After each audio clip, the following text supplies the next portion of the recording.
আমি ভূত। আজ থেকে ঠিক ৩.৫ বছর আগে আমি জ্যান্ত ছিলাম। সেই সময় এই দেওঘরের এই বাড়িতেই আগুনে পুড়ে আমার জ্যান্ত অবস্থার শেষ হয়। এই বাড়ির নাম লিলি ভিলা। আমি এখানে এসেছিলাম আমার এক বন্ধুর সঙ্গে ছুটি কাটাতে। একদিন স্টোভে চা করতে গিয়ে স্টোভ ফেটে আমার কাপড়ে আগুন ধরে যায়। আমার মুখেও আগুন লেগেছিল, এইটুকু আমার মনে আছে। তারপর আর কিছু মনে নেই। তারপর থেকে আমি এই বাড়িরই বাসিন্দা হয়ে গেছি। আমার চেহারা এখন কীরকম তা আমি নিজে জানি না, কারণ আয়নায় ভূতের ছায়া পড়ে না, জলেও যে পড়ে না সেটা বারুজ্জেদের পুকুরে পরখ করে দেখেছি। খুব যে আহামরি চেহারা নয় সেটা বুঝেছি একটা ঘটনা থেকে। লিলি ভিলায় ২ বছর আগে একটা পরিবার ছুটি কাটাতে এসেছিল। সেই পরিবারের কর্তা একদিন আমার মুখোমুখি পড়ে গিয়ে চোখ কপালে তুলে ভিড়মি গিয়েছিলেন। দোষটা আমারই। ভূত দেখা দেবে কি দেবে না সেটা ভূতের মর্জির ওপরই নির্ভর করে। আমি অদৃশ্য থাকতে চেয়েছিলাম, কিন্তু অন্যমনস্কতার ফলে ভুল করে দেখা দিয়ে ফেলেছিলাম। এই ঘটনার পরে বুঝতে পেরেছিলাম যে আগুনে পুড়ে শরীর আর মুখের যে অবস্থা হয়েছিল, ভূত হয়েও সেই অবস্থাটাই রয়ে গেছে। এই ভিড়মি দেবার ঘটনার পর থেকেই এ বাড়িতে আর কেউ আসে না, কারণ হানাবাড়ি বলে এটার একটা বদনাম রটে গেছে। আমার পক্ষে এটা লোকসান, কারণ বাড়িতে জ্যান্ত লোকজন থাকলে আমার বেশ ভালোই লাগে, না হলে তো সেই একা একা দিন কাটানো। ভূত এ তল্লাটে আরও অনেক আছে, কিন্তু এ বাড়িতে তো নেই, কারণ এখানে আর কেউ কখনো অপঘাতে মরেনি। শহরের অন্য জায়গায় যে ভূত আছে তাদের সকলকে আমার পছন্দ নয়। কয়েকজন তো রীতিমতো মন্দ, যেমন নস্করদা বা ভীম নস্করের ভূত। ওর মতো কুচক্রি ফন্দিবাজ ভূত দুনিয়ায় দুটো হয় না। এই দেওঘরে কিছুদিন আগে লক্ষণ ত্রিপাঠী বলে এক পোস্টমাস্টার ছিলেন।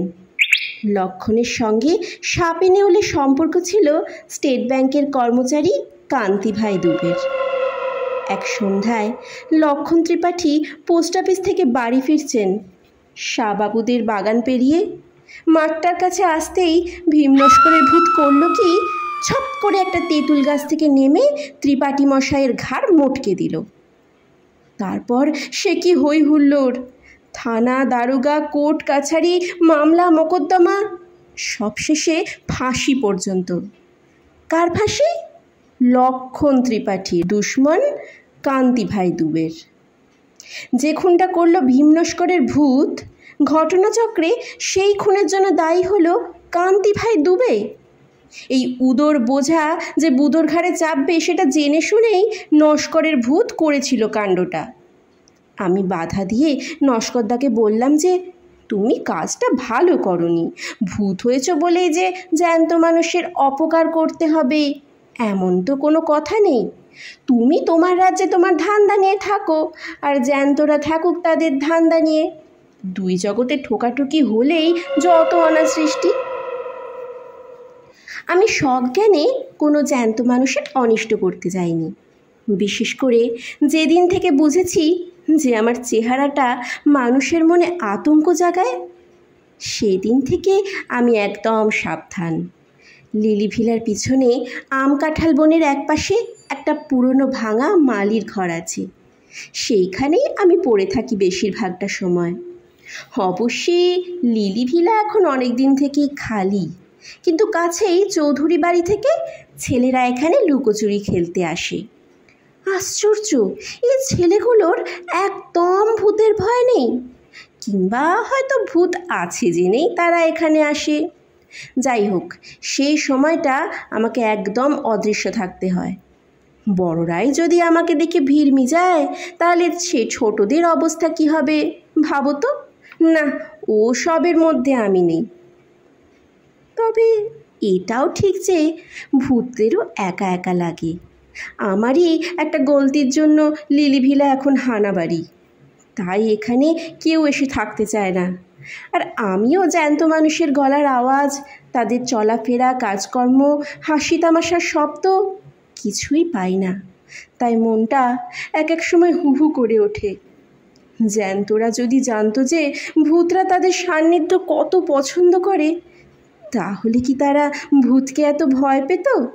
কখনোই না। কিন্তু লিলি ভিলাতেও শেষ পর্যন্ত লোক এসে হাজির হলো। একদিন সকালে একটা সাইকেল রিক্সার হর্ন শুনে ঘর থেকে গলা বাড়িয়ে দেখি রিক্সা থেকে মাল নামছে। কজন লোক? দুজন, একজন বাবু আর একটি চাকর। তাই সই, বেশি লোকের আমার দরকার নেই। নাই মামার চেয়ে কানা মামা ভালো। ভূতরা দূর থেকেই স্পষ্ট দেখতে পায়, তাই বলছি। বাবুটির বয়স বছর 50-এর কাছাকাছি। বেঁটে, মাথায় টাক, খোঁচা খোঁচা গোঁফ, ঘন ভুরু আর ভ্রুকুটি করা চোখ। বাড়িতে ঢুকেই চাকরটিকে বাবু বললেন, সব দেখে শুনে নাও, আধ ঘন্টার মধ্যে আমার চা চাই, তারপর আমি কাজে বসবো। এই কথাগুলো অবশ্য আমি মালির ঘর থেকেই শুনতে পেলাম। আমরা যেমন দেখি বেশি, তেমনই শুনিও বেশি। আমাদের চোখ কান দুটোই যেন দূরবীনের মতো কাজ করে। চাকর আধ ঘন্টার মধ্যেই বাবুকে চা বিস্কুট এনে দিল। বাবু তখন বাগানের দিকের ঘরটায় তার বাক্স খুলে জিনিসপত্র বার করে গুছিয়ে রাখছেন।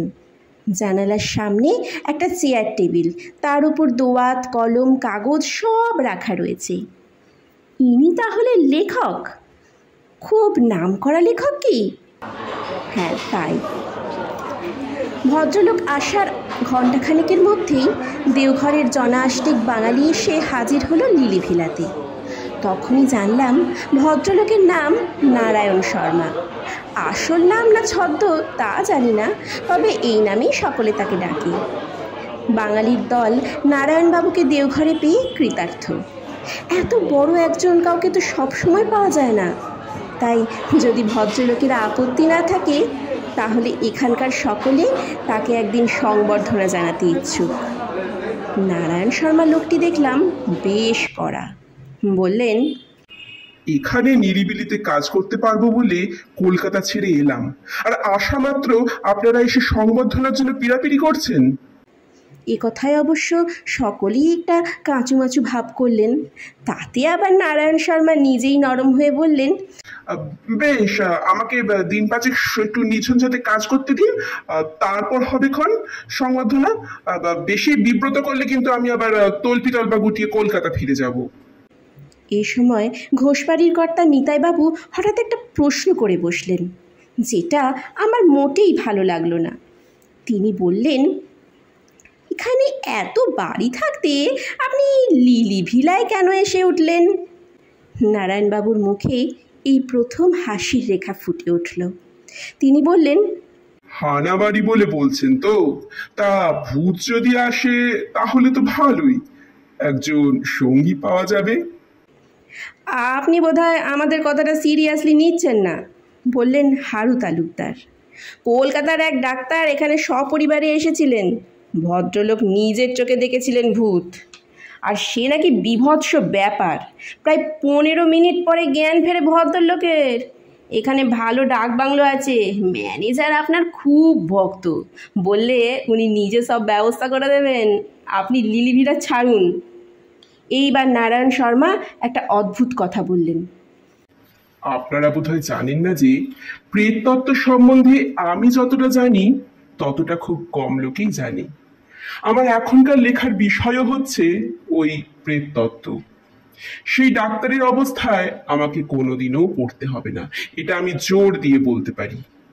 তিনি ভূতের বিরুদ্ধে কোনো প্রিকশন নেননি, কোনো ব্যবস্থা করেননি। আমি সেটা নেব এবং করব। ভূত আমার কিচ্ছু করতে পারবে না। আপনারা সদুদ্দেশ্য নিয়েই উপদেশ দিতে এসেছেন তা জানি, কিন্তু আমি এই লিলি ভিলাতে থেকেই কাজ করতে চাই। এ বাড়িতে আমি ছেলে বয়সেও এসেছি, তখনকার অনেক স্মৃতি আমার এই বাড়ির সঙ্গে জড়িয়ে আছে। ভূতের বিরুদ্ধে ব্যবস্থার কথাটা আমি এই প্রথম শুনলাম। কথাটা ভালো লাগলো না। আর প্রেততত্ত্ব, ভূত নিয়েও তত্ত্ব হয় নাকি? কি বলছেন নারায়ণ শর্মা? অবশ্যই এখন এসব ভেবে কোনো লাভ নেই। রাতটা আসুক, আপনা থেকেই সব প্রশ্নের উত্তর মিলবে বলে আমার বিশ্বাস। তবে এই ব্যবস্থার কথা শুনে অবধি আমার মন বলছিল যে খবরটা একবার অন্তত মজা দেখার জন্য ভীম নস্করকে জানানো উচিত। সে জ্যান্ত মানুষের ঘাড় মটকাবার কায়দা রপ্ত করেছে। না জানি এ খবর শুনে কি বলবে। বেলা যতই বাড়তে লাগলো আমার ছটফটানি ততই বেড়ে চলল। শেষটায় আর না পেরে অদৃশ্য অবস্থায় মল্লিকদের 200 বছরের পুরনো পোড়ো বাড়িটায় গিয়ে নস্করদার নাম ধরে ডাক দিলাম। সে দোতলার পূব দিকের ছাদ ভাঙা ঘরটা থেকে হাওয়ায় ভেসে নিচে এসে কড়াসুরেই বলল, এই অসময়ে কেন? আমি তাকে নারায়ণ শর্মার কথাটা বললাম। শুনে নস্করদা প্রচণ্ড ভ্রুকুটি করে বলল, বটে? বলি, ব্যবস্থা কি সে একাই করতে পারে? আমরা পারি না? কি ব্যবস্থা করবে? ভয়ে ভয়ে জিজ্ঞেস করলাম আমি বুঝেছিলাম যে নস্করদার মাথায় ফন্দি খেলছে। নস্করদা বলল, কেন? বেঁচে থাকতে 32 বছর ধরে ব্যায়াম করেছিলাম। দন বৈঠক, মুগুর, ডাম্বেল, চেস্ট এক্সপ্যান্ডার কিছুই বাদ দিইনি। নারায়ণ ছোকরার ঘাড় মটকাবার শক্তি কি আমার নেই? ব্যায়াম যে সে করতো সেটা ভীম নস্করকে দেখলেই বোঝা যায়। সে বিষ খেয়ে আত্মহত্যা করেছিল, তাতে তার দেহের কোনো বিকার ঘটেনি। তাই এখনও হাত পা নাড়লে শরীরে মাংসপেশি ঢেউ খেলে যায়। আমি বললাম, তাহলে? আমি জানি যে আমার হৃৎপিণ্ড থাকলে তা এখন ধুকপুক করত। তাহলে কিছুই না, বলল নস্করদা। আজ রাত 12টায় নারায়ণ শর্মার আয়ুষ শেষ। ভূতের সঙ্গে চালাকি করলে আর যে কোনো ভূত কখনো ক্ষমা করবে না। বাকি দিনটা যে কিভাবে কাটলো তা আমিই জানি। এদিকে নারায়ণ শর্মা সারা দিন তার ঘরে বসে লিখছেন। বিকেলে সূর্য ডোবার বেশ কিছু আগে ভদ্রলোক ঘর থেকে বেরিয়ে উত্তরের রাস্তাটা ধরে বেশ খানিকটা হেঁটে আকাশে সন্ধে তারাটা বেরোবার কিছুক্ষণের মধ্যে বাড়ি ফিরলেন। আজ অমাবস্যা, তাই চাঁদ নেই। আমি ডেরা থেকে সবই লক্ষ্য করে যাচ্ছি। এবার নারায়ণ শর্মাকে দেখলাম একটা অদ্ভুত জিনিস করতে। সুটকেস খুলে একটা থলে বার করে তার থেকে একটা গুঁড়ো জিনিসের এক মুঠো নিয়ে একটা ধুনুচির মধ্যে ছড়িয়ে দিয়ে তাতে আগুন দিয়ে ধুনুচিটা ঘরের দরজার চৌকাঠের বাইরে রেখে দিলেন। সেই ধুনুচি থেকে গলগল করে ধোঁয়া উঠতে লাগলো, আর দক্ষিণের হাওয়া সেই ধোঁয়াকে সোজা এনে ফেললো আমার ডেরায়। বাপরে, এ কি অবস্থা! ভূতেরা কোনো গন্ধ পায় না, কিন্তু এ গন্ধ দেখছি নাকের মধ্যে দিয়ে একেবারে ব্রহ্মতালুতে পৌঁছে গেছে। এ কি সর্বনাশ! এই অবস্থায় নস্করদাও এবারে ত্রিসীমানায় আসতে পারবে না। আর সত্যিই তাই হলো। মাঝরাত 3 নাগাদ আমার ঘরের পিছনের পাঁচিলের ওদিক থেকে চাপা গোঙানি শুনলাম। সুধন্য আমার নাম। বাইরে বেরিয়ে দেখি রাস্তার ধারে ঘাসের উপর নাক টিপে বসে আছে ভীম নস্কর। নাকি সুরেই কথা বলল সে। 21 বছর হলো গঙ্গা প্রাপ্তি ঘটেছে আমার। এই জীবনে প্রথম জ্যান্ত লোকের কাছে হার মানতে হলো। মানুষও যে এত কল করতে পারে সে আমার জানা ছিল না। ও লোকটা পড়াশোনা করে নস্করদা, ও অনেক কিছু জানে। এমন একটা লোকের ঘাড় মটকাতে পারলে কি সুখ হতো বল দেখিনি। সে যে আবার হবার নয়, সে তো বুঝতেই পারছো। তা পারছি, আজ আসি, এই এক নতুন অভিজ্ঞতা হলো বটে। নস্করদা চলে গেল, আর আমিও নিজের ঘরে ফিরে এলাম। আর তারপরেই বুঝতে পারলাম যে আমার ঘুম পাচ্ছে। ভূতের চোখে ঘুম, এ যে অভাবনীয়, অবিশ্বাস্য ব্যাপার। কিন্তু তাহলে কি হবে? ওই ধোঁয়াতে এমন জিনিস আছে যে ভূতকেও ঘুম পাড়ায়। অথচ রাতই হলো ভূতের চড়ে বেড়াবার সময়। আমি আর থাকতে পারলাম না। একটা ঝিম ধরা অবস্থায় ঘরের মেঝেতে শুয়ে পড়লাম। ঘুম ভাঙল একটা গলার শব্দে। সময়টা সকাল। আমি ধরফরিয়ে উঠে বসলাম। বসেই সামনে তাকিয়ে চক্ষু স্থির। ইনি যে নারায়ণ শর্মা সেটা বেশ বুঝতে পারছি, কিন্তু এর এমন দশা হলো কি করে?